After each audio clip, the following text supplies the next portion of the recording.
তো নমস্কার বন্ধুরা, কেমন আছো সবাই? আশা করি সবাই খুব ভালো আছো। তো বন্ধুরা, আজকে আবার তোমাদের জন্য নতুন একটা চাকরির বিজ্ঞপ্তি নিয়ে এসেছি। তো দেখতেই পাচ্ছ তোমরা, WBICDS রিক্রুটমেন্ট ২০২৬। হ্যাঁ বন্ধুরা, অঙ্গনওয়াড়ি কর্মী ও সহায়িকা হিসেবে নিয়োগ করার টাইম চলে এসেছে ২০২৬-এ। এখনো অবধি কোনো অফিসিয়াল নোটিফিকেশন আউট হয়নি। বাট ২০২৫-এ এই মার্চ এপ্রিলের মিডলেই আইসিডিএস এর ভ্যাকেন্সি এখানে আউট হয়ে গেছিল। তো আশা করা যেতেই পারে ২০২৬-এ খুবই শীঘ্রই আইসিডিএস এর ভ্যাকেন্সি আউট হতে পারে। তো পুরো ডিটেলস ভিডিওতে দিতে চলেছি। যারা ইন্টারেস্টেড আছো আইসিডিএস এর চাকরি নিয়ে, তারা ভিডিওটা পুরো শুরু থেকে শেষ অবধি দেখে যাও। কত টোটাল শূন্যপদ হতে পারে, তোমাদের যোগ্যতা কি লাগবে, বেতন সহ সব তথ্য এখানে দিতে চলেছি। তো ভিডিওটা পুরো শুরু থেকে শেষ অবধি দেখো। আর এখন অবধি যারা লাইক করোনি, বন্ধুরা প্লিজ লাইক করে দাও। আর তোমাদের মধ্যে অনেকে আমার ভিডিও দেখো বাট চ্যানেলটাকে সাবস্ক্রাইব করো না। তো বন্ধুরা প্লিজ চ্যানেলটাকে সাবস্ক্রাইব করে পাশে থাকা বেল আইকনটা প্রেস করে রেখো। তো চলো ভিডিওটা শুরু করা যাক। সবার প্রথমে এখানে আসি। রাজ্যের প্রায় 23টা জেলায় প্রতিটি ব্লক থেকে নিয়োগ হবে। যোগ্যতা এখানে কি বলেছে?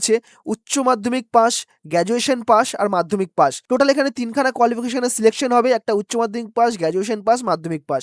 ওকে, তারপরে কি বলেছে? WBICDC রিক্রুটমেন্টে ২০২৬-এ পশ্চিমবঙ্গ সরকার খুবই শীঘ্রই রিক্রুটমেন্ট আনতে চলেছে, অফিসিয়ালি বিজ্ঞপ্তি প্রকাশ হতে চলেছে। ওকে, মহিলা ও শিশু উন্নয়ন দপ্তরে অধীনে বিভিন্ন পদে নিয়োগ হবে, যেটা তোমাদের প্রথমেই বললাম। যেমন হচ্ছে এখানে কি বলেছে? Supervisor, okay, anganwadi worker and anganwadi helper, okay, ইত্যাদি। চাকরির প্রার্থীদের জন্য একটি বড় সুযোগ রয়েছে। যারা ইন্টারেস্টেড আছো তারা ভিডিওটা পুরো শুরু থেকে শেষ অবধি দেখো। তো কোন কোন জেলা থেকে এখানে আসতে পারে? এখানে কি বলেছে? দার্জিলিং বলেছে, জলপাইগুড়ি, কোচবিহার, ঠিক আছে, উত্তর দিনাজপুর, দক্ষিণ দিনাজপুর, মালদা, পূর্ব বর্ধমান, তারপরে মুর্শিদাবাদ, বীরভূম, নদিয়া, পুরুলিয়া, বাঁকুড়া, ওকে, পশ্চিম মেদিনীপুর, উত্তর চব্বিশ পরগনা, হুগলি, হাওড়া, কলকাতা, দক্ষিণ চব্বিশ পরগনা, আলিপুরদুয়ার, ওকে, কালিম্পং, ঝাড়গ্রাম, ওকে, পশ্চিম বর্ধমান ও পূর্ব মেদিনীপুর। এই কটা জেলায় এখানে চাকরির বিজ্ঞপ্তি আসতে চলেছে আইসিডিএস এর। ওকে, তারপরে কি বলেছে? গুরুত্বপূর্ণ দিকগুলো একটু নজর করে দেখা যাক। যেমন কি বলেছে? সংস্থা ওমেন চাইল্ড ডেভেলপমেন্ট, ওকে, ডিপার্টমেন্টের তরফ থেকে ওয়েস্ট বেঙ্গলের চাকরির বিজ্ঞপ্তি আসতে চলেছে। এখানে বোর্ড কোনটা আছে? WBPSC, West Bengal public service commission. Okay, পদের নাম কি বলেছে? Supervisor, anganwadi worker, anganwadi helper. Okay, মোট শূন্যপদ অফিসিয়ালি বিজ্ঞপ্তি এখন কিন্তু প্রকাশ হয়নি যেহেতু। বাট ২০২৫ সালে মোট ২,৯৫৪টি শূন্যপদ ছিল। বাট এখনো ২০২৬ সালে কোনো শূন্যপদ এখনো অবধি অফিসিয়ালি নোটিফিকেশন আসেনি। ওকে, যোগ্যতা কি বলেছিল? গ্র্যাজুয়েট, উচ্চ মাধ্যমিক, মাধ্যমিক পাস পদের ভিত্তিতে। ওকে, বয়সসীমা ১৮ থেকে ৩৯ বছরের মধ্যে, রিজার্ভেশন ছাড় ভিত্তিক ছাড় ছাড়া। মানে রিজার্ভেশন কি বলেছে? এটা অনেক সময় ওই SC ST ক্যান্ডিডেটকে কিছু ছাড় দেওয়া হয়, এটাও সেম একই টাইপের। ওকে, বেতন স্কেল তোমাদের ধরা হয়েছে এখানে ৭,১০০ থেকে ৩৭,৬০০ অবধি সুপারভাইজারের জন্য, অনলি ফর সুপারভাইজার, ঠিক আছে। বাকি ওয়ার্কার আর হেল্পারের মাইনা কম আছে, বাট সুপারভাইজারের মাইনা ৭,১০০ থেকে ৩৭,৬০০ অবধি এখানে যেতে পারে। ওকে, আবেদনের মাধ্যমে এখানে অনলাইনে তোমার WBPSC আর আইসিডিসি অফিসিয়াল ওয়েবসাইট তুমি এখানে পেয়ে যাবা, তোমার যখন অফিসিয়াল নোটিফিকেশন বেরোবে।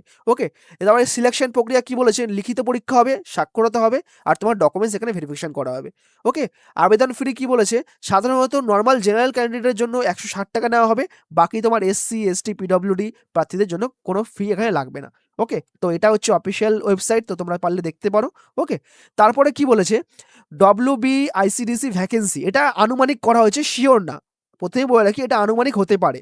ওকে, তো অঙ্গনওয়াড়ি কর্মীর জন্য টোটাল এখানে ভ্যাকেন্সি আসতে পারে ১৫,০০০। এবার নাকি অনেক শুনছি বেশি হতে পারে, বাট এখনো কনফার্ম কোনো নোটিফিকেশন আমি পাইনি, ঠিক আছে। আর অঙ্গনওয়াড়ি সহায়িকার জন্য টোটাল এখানে ২১,০০০। টোটাল মোট ২০২৬-এর শূন্যপদ হবে ৩৬,০০০। এটা এই অনুযায়ী দেখাচ্ছে যে এতগুলো যে জেলা আছে, এই জেলা মিলিয়ে টোটাল, এই এতগুলো জেলা মিলিয়ে টোটাল এখানে ৩৬,০০০ ভ্যাকেন্সি আসতে পারে। ওকে, তারপরে কি বলেছে? শূন্যপদ ভ্যাকেন্সি ডিটেলস এখানে কি কি দেওয়া হয়েছে? ২০২৬ সালে এখন অব্দি কোনো অফিসিয়াল নোটিফিকেশন আসেনি, বাট ২০২৫ সালে মোট এসছিল, সুপারভাইজার এসছিল ২,৯৫৪টা। ওকে, তারপরে ওয়ার্কার এসছিল ৮৪৫টা, হেল্পার এসছিল জেলাভিত্তিক শূন্যপদ, মানে যে জেলায় যেমনভাবে নিয়েছে তেমনভাবে, এখানে কোনো কিছু লেখা নেই। ওকে, সম্ভবত ধরে রাখো তারপরে ৫০০-র ওপরেই হবে সম্ভবত হেল্পারের। তারপরে এখানে কি বলেছে? WBICDS রিক্রুটমেন্ট ২০২৬ শিক্ষাগত যোগ্যতা। তো এখানে আমরা দেখিনি শিক্ষাগত যোগ্যতা এখানে কি কি চাওয়া হয়েছে। সভাপতি সুপারভাইজারের জন্য যে কোনো স্বীকৃত বিশ্ববিদ্যালয় থেকে, মানে কলেজ থেকে গ্র্যাজুয়েশন তোমার কমপ্লিট করতে হবে, ডিগ্রিটা তোমার লাগবে যদি তুমি সুপারভাইজারের জন্য অ্যাপ্লাই করো।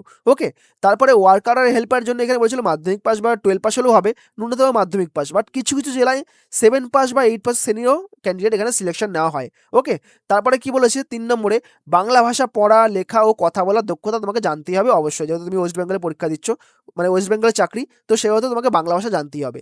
ওকে, তারপরে কি বলেছে এখানে, WBICDS রিক্রুটমেন্ট 2026-এর বয়স সীমা মানে এজ লিমিট কত?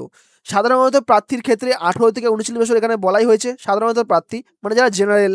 ওকে, বাট যারা SC ST প্রার্থী আছে তাদের জন্য সর্বোচ্চ বয়স সীমা এখানে আছে 44 বছর।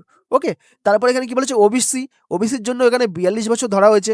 তারপরে PWDর প্রার্থী অতিরিক্ত ছাড় থাকবে, মানে যাদের সম্ভবত যেহেতু এখানে 44-42 বছর, তাদের 45 বা 46 বছর এখানে স্বাভাবিক হতে পারে। ওকে, এবার আসি আমরা বেতন, তোমাদের স্যালারি এখানে কত আসতে পারে। সর্বপ্রথমে পদ দেখে নিই। সুপারভাইজারের স্যালারি এখানে 7,100 থেকে 37,600 প্লাস গ্রেড পে 3,600 অবধি যেতে পারে সুপারভাইজারের জন্য। তারপরে এখানে ওয়ার্কারের কি বলেছে, 12,000 থেকে 15,500 মাসিক বেতন। সিম্পলি তেমনই তাই হেল্পারের জন্য 8,250 থেকে 10,500 অবধি লাস্ট এখানে বেতন মাসিক যাবে।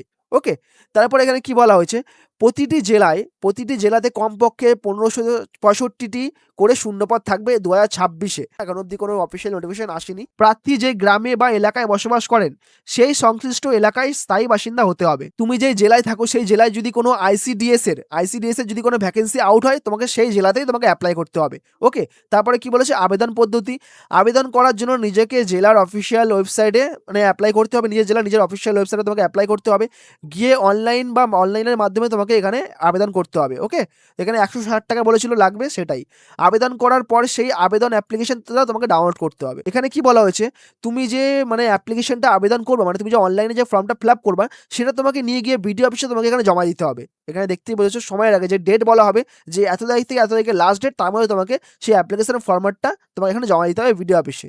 ওকে, তারপরে এখানে কি বলা হয়েছে, জেলাভিত্তিক নিয়োগ ও জেলাভিত্তিকভাবে পরীক্ষা হবে। যেমন কি বলেছে যে সব কাগজপত্র থাকতে হবে, মানে তোমার ডকুমেন্টস থাকি যা এখানে বলা আছে সব তোমার ডকুমেন্টস এখানে থাকতেই হবে। যেমন কি বলেছে, জন্মের প্রমাণপত্র, তোমার ডেট অফ বার্থ বা তোমার অ্যাডমিট কার্ড মাধ্যমিকের, ঠিক আছে, সেটা তোমাকে থাকতেই হবে, তোমার বার্থ সার্টিফিকেট আর কি। ওকে, তারপরে তোমার এখানে স্থানীয় বাসিন্দা প্রমাণপত্র যেমন ভোটার কার্ড বা রেশন কার্ড তোমাকে থাকতেই হবে। তারপরে কি বলেছে, জাতিগত প্রমাণপত্র মানে যারা ওই যে SC ST তাদের সার্টিফিকেট এখানে লাগবেই। ওকে, তারপরে এখানে কি বলেছে, প্রার্থীর স্বাক্ষর ও 2 কপি পাসপোর্ট সাইজের ছবি। তারপরে কি বলেছে, পরীক্ষার সিলেবাস, নিয়োগ প্রক্রিয়া এখানে কি বলেছে দেখতেই পাচ্ছ, লিখিত পরীক্ষা হবে 90 নম্বরে, মৌখিক হবে 10 নম্বরে। ওকে, পরীক্ষার সময় দেওয়া হবে 2 ঘন্টা, কোনো নেগেটিভ মার্ক থাকবে না। বুঝতে পারলে ব্যাপারটা। পরীক্ষার সিলেবাস কি বলেছে, বাংলা ভাষায় 150 শব্দের রচনা লিখতে হবে, 15 নাম্বার থাকবে। গণিত, পাটিগণিত সেগুলো তোমাকে থাকতে পারে 20 নাম্বারের। ওকে, তারপরে এখানে কি বলা হয়েছে, পুষ্টি, জনস্বাস্থ্য ও নারীর সামাজিক অবস্থান নিয়ে তোমার এখানে 15 নম্বরের প্রশ্ন থাকবে। ওকে, তারপরে সাধারণ জ্ঞান 20 নাম্বার, ইংরেজিতে ভাষা 20 নাম্বার। এবার কি বলেছে, সিলেকশন প্রসেস দেখতেই পাচ্ছ, লিখিত পরীক্ষা, সাধারণ জ্ঞান লাগবে, ঠিক আছে, বাংলা রচনা ও ইংরাজি অঙ্ক পরীক্ষা আসবে এইসব সাবজেক্ট থেকে। ওকে, তারপর তোমার এখানে ইন্টারভিউ হবে, তারপর তোমার এখানে ডকুমেন্টস ভেরিফিকেশন হবে, ঠিক আছে, বুঝতে পারলা। তারপরে এখানে কি বলা হয়েছে, প্রয়োজনীয় নথি যেমন কি মাধ্যমিক পাস বা HS পাস বা গ্র্যাজুয়েশন যদি তুমি কমপ্লিট করে দাও সেটা সার্টিফিকেট তোমার লাগবে। তারপরে তোমার জন্মের তারিখের প্রমাণপত্র মানে তোমার ডেট অফ কি বলে ওটাকে, বার্থ সার্টিফিকেট লাগবে। তারপরে তোমার জাতি সনদ মানে SC ST, তুমি যদি OBC থেকে থাকো বা PWD যারাই আছো তাদের সার্টিফিকেটটা এখানে লাগবে। ওকে, ওকে, তারপরে কি বলা হয়েছে, প্রতিবন্ধী সনদ যদি প্রযোজ্য। ওকে, তারপরে এখানে 5 নম্বরে কি বলেছে, ভোটার ID ও আধার কার্ড, যেটা তোমার মাস্ট লাগবেই। তো বন্ধুরা এই ছিল পুরো মানে ডিটেলস আর কি ICDS এর চাকরির। এখন অবধি কোনো অফিসিয়াল নোটিফিকেশন আসেনি, বাট কি লাগতে পারে, কি প্রশ্ন আসতে পারে, সরি প্রশ্ন কেন বলছি, আমি ভুল বলেছি, বাট কি তোমার এখানে সাবজেক্ট থেকে পরীক্ষা হতে পারে, কত নম্বরে পরীক্ষা হতে পারে, টোটাল এখানে ভ্যাকেন্সি কত আসতে পারে, সব কিছু এই ভিডিওতে বলেছি। ঠিক আছে, তোমরা একবার ভিডিওটাকে যদি বুঝতে না পারো কমেন্ট করো আমাকে, আমি তোমাদের জানিয়ে দেবো। ঠিক আছে, তো এই হচ্ছে পুরো ডিটেলস ICDS এর চাকরির 2026-এর খুবই শীঘ্রই আসতে পারে তারই তোমার পুরো ডিটেলস। বুঝতে পারলা ভিডিওটা। তো বন্ধুরা এখন অবধি প্রথমে বলে রাখি, কিন্তু অনেকে কমেন্ট করো যে ভুল নিউজ, এখন অবধি কোনো অফিসিয়াল নোটিফিকেশন আউট হয়নি, বাট 2025 সালে মার্চ এপ্রিলের মিডিলেই চলে এসেছিল, তাই এবছরও আসতে পারে, তার জন্যই ভিডিওটা করা। ওকে, তো বন্ধুরা দেখা হচ্ছে আবার কালকে নতুন একটা চাকরির বিজ্ঞপ্তি নিয়ে। আর যদি ভিডিওটা ভালো লেগে থাকে ভিডিওটাকে অবশ্যই একটা লাইক করে দিও, চ্যানেলটাকে সাবস্ক্রাইব করো, তোমরা অনেকে সাবস্ক্রাইব করছো না, চ্যানেলটাকে সাবস্ক্রাইব করে পাশে থাকা বেল আইকনটা প্রেস করে রাখো। ওকে, তো দেখা হচ্ছে কালকে নতুন একটা চাকরির বিজ্ঞপ্তি নিয়ে। সবাই ভালো থাকো, সুস্থ থাকো, চলি আজকের মতো, কালকে দেখা হবে।